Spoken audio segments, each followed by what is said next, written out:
今天分享西兰花好吃的做法。首先准备1朵西兰花，先把它一朵一朵掰开。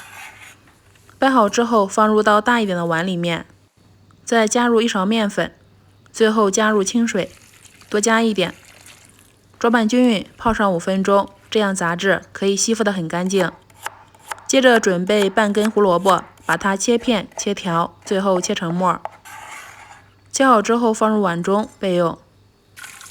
西兰花再用清水冲洗干净，水烧开，先加入1勺盐、食用油，把西兰花下进来，焯水1分钟左右，由漏勺控水捞出，直接放到案板上，再用刀把它剁成西兰花末，和胡萝卜末放一起。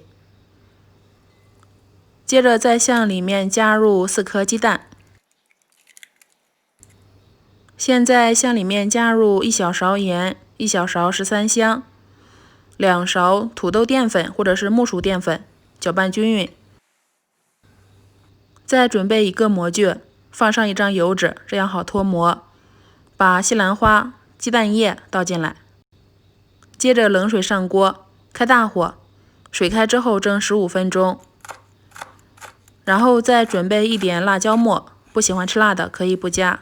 再准备半头大蒜，把它剁成末，先放入碗中，再加入生抽、米醋、小磨香油，搅拌均匀，调个蘸汁。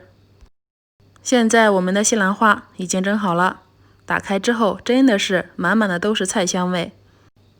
稍微冷却一会儿，把底部的油脂揭掉，然后再把它切成粗一点的条，中间再来1刀，切好之后就可以摆盘了。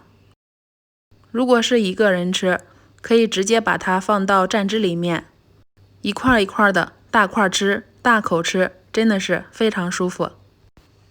如果是多人吃或者家中来客了，直接把蘸汁淋在上面，也是一道非常好看又营养的待客菜。